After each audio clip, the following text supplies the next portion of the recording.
Alors, quand je prenais fonction, il y avait une direction et 4 sous-directions. Et à notre avènement, nous avons fait une restructuration et nous sommes passés à une direction générale, 8 directions centrales, 17 sous-directions.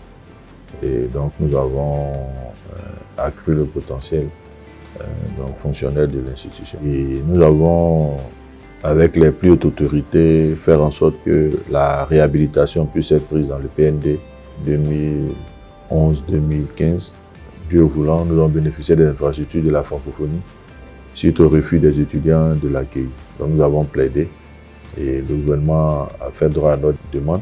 Et donc le village des Jeux de la francophonie s'est installé ici avec la construction de 33 bâtiments constitués de 2000 chambres, 4004 lits, des terrains donc réhabilités, 2 terrains de basket, 2 terrains de handball, 2 terrains de volleyball, un terrain de foot, un terrain de rugby, 2 gymnases, un gymnase qui comporte une salle de musculation, une salle de judo, une salle de danse, une salle de lutte, et puis un gymnase multisport qui a tous les tracés. On peut faire et le basket, et le volleyball, et le handball, et le tennis, tout égal.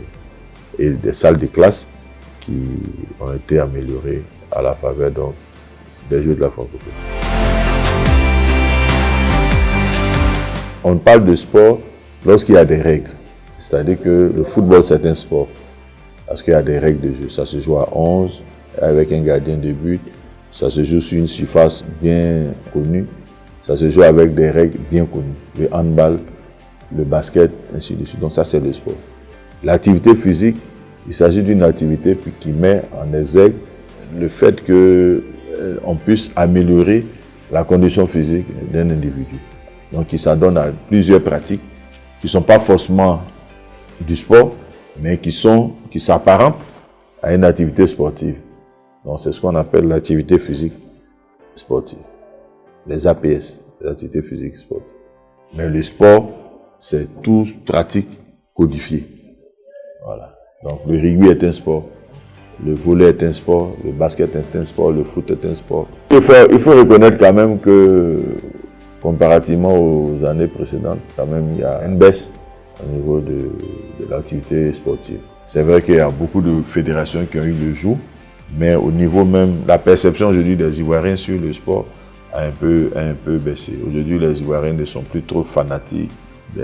Avant, dans le temps, au football, il y avait les grands derbies, ASEC Africa, Stella, Stade. Au niveau du basket, c'était la même chose. Mais aujourd'hui, vous voyez que les grandes équipes même sont devenus pratiquement à une seule discipline, alors qu'avant ils étaient multisports. Voilà, il y avait l'ASEC volley, il y avait l'ASEC basket, il y avait l'ASEC handball, et ainsi de suite comme ça. Donc on sent que à ce niveau-là, quand même, au niveau de notre pays, le sport quand même a un peu pris un pas. Par contre, on a beaucoup d'activités physiques. Il y a beaucoup d'associations aujourd'hui. Ils appellent ça le H, Sport dans ma vie. Il y a un certain nombre d'associations qui vraiment développent donc cet aspect-là. Aujourd'hui, nous sommes passés du sport pur à ce qu'on appelle les activités physiques pour le bien-être. Alors, c'est l'activité physique et le sport. On peut faire les deux. En entreprise, il y a l'activité physique pour ceux qui ne peuvent pas faire de sport. Voilà, parce que le sport a des conditions. Comme j'ai dit, une entreprise n'a pas pour vocation à créer une équipe pour une compétition sportive. Elle peut accompagner dans le cas de sponsoring, dans le cas d'un partenariat, mais par contre, elle peut avoir en son sein du personnel qui veut faire une pratique sportive et donc ce qu'on appelle les compétitions corporatives. Donc on appelle le sport corporatif, le sport co, voilà, qui permet donc le corpo en abréviation, qui permet donc aux entreprises de pouvoir, dans le même secteur, organiser des compétitions. Voilà. Mais par contre, il y a une autre catégorie de personnel pour qui l'activité physique est prescrite. Et vous savez que dans des pays comme le Canada, on s'est rendu compte que avec l'activité physique pratiquée, la facture de la santé a baissé. Et c'est pour ça que l'État de Côte d'Ivoire met l'accent sur cet aspect-là. Plus vous avez une population bien importante, plus vous avez une entreprise ou une administration performante, et les résultats, donc, au plan économique, se font sentir. Alors, vous savez que l'activité physique aussi, c'est comme un médicament qui est prescrit. C'est pour ça qu'il y a des médecins du sport. Parce qu'en général, ce à quoi on assiste, c'est que quand vous allez chez un médecin généraliste, quand il finit de vous prescrire, il met à la note en bas, faites un peu de sport. Non. En principe, il doit vous diriger vers son collègue qui est à la médecine du sport, qui lui, en fonction de votre état général, en fonction de vos capacités physiques et cardiaques, après des visites médicales, peut prescrire l'activité qui va avec votre état physique, votre état de santé. Donc, on pourrait prescrire la marche à certains, une activité de vitesse à d'autres, donc la course à pied, le vélo, une activité de natation à un autre groupe également. Donc, il y a une spécification d'activité physique en fonction de ces paramètres médicaux. Donc, c'est pour ça que je dis, quand les médecins généralistes doivent diriger vers leurs collègues du médecin du sport, donc pour qu'on puisse prescrire la bonne activité à la personne indiquée. Sinon, on risque d'avoir beaucoup d'accidents, comme on le voit. Souvent, on est là, on dit non, il faisait son sport, il est tombé. Non, peut-être que le rythme cardiaque qu'il a ne permet pas de faire tel type de sport. Alors, vous voyez que par exemple, dans les grands pays, il y a des sports de montagne, parce qu'il y a des gens qui ont besoin d'oxygénation.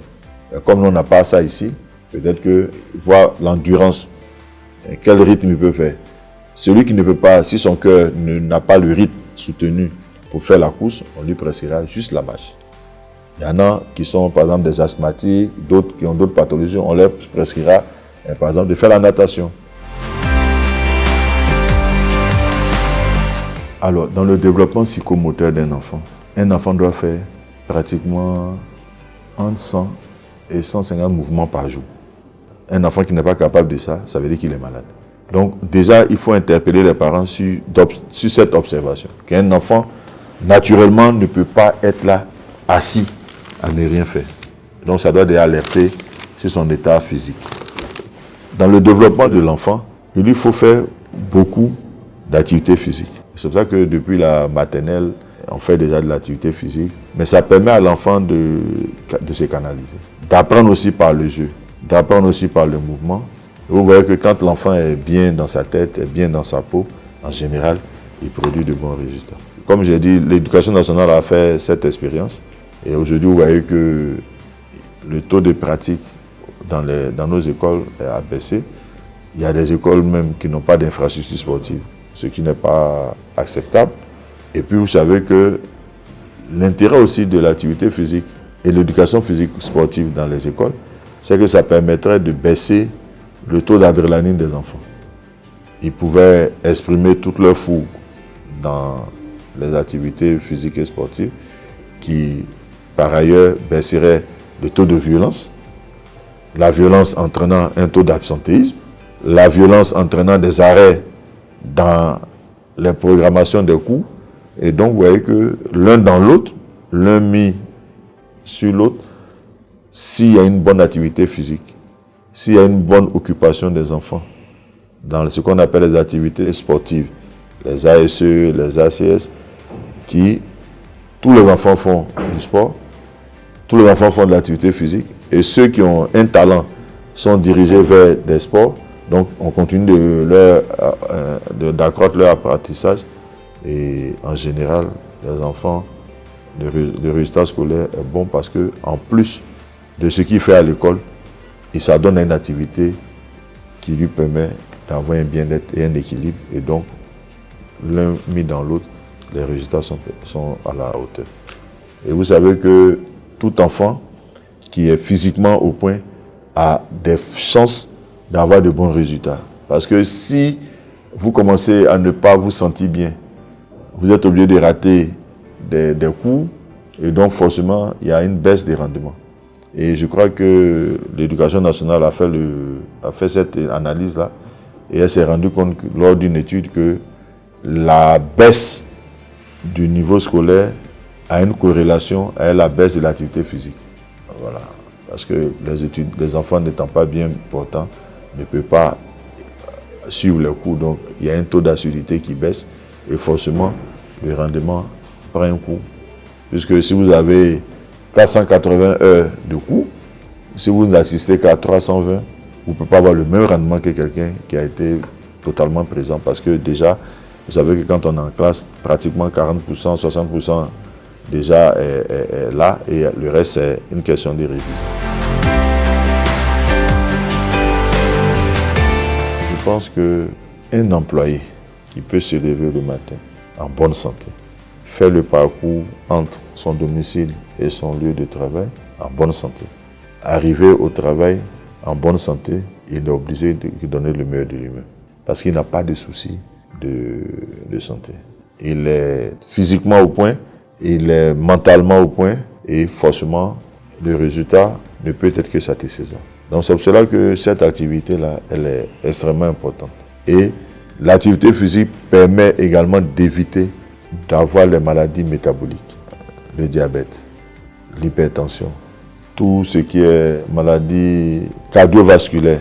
Donc vous voyez un peu les bienfaits de cette activité physique. Parce que quand quelqu'un a un diabète, lorsqu'il commence à faire de l'activité physique, il se sent mieux. Quelqu'un qui a un peu de tension, lorsqu'il fait la bonne activité physique prescrite en fonction de son mal, il se sent mieux. Donc c'est pour cela que je dis que tout employeur a intérêt pour avoir des employés performants à pouvoir faire en sorte qu'il y ait des heures de pratique, de l'activité physique et sportive. J'invite l'ensemble des chefs d'entreprise, des responsables d'entreprise, de faire en sorte que l'activité physique puisse prendre pied au sein de leur entité. Pour, réduire le coût de la facture de la santé. 2, avoir du personnel en bonne santé, aussi bien physiquement que mentalement, et donc, in fine, d'avoir des résultats, parce que l'entreprise n'est pas une philanthropie, pour avoir des résultats donc, économiques et financiers à la dimension de leur ambition.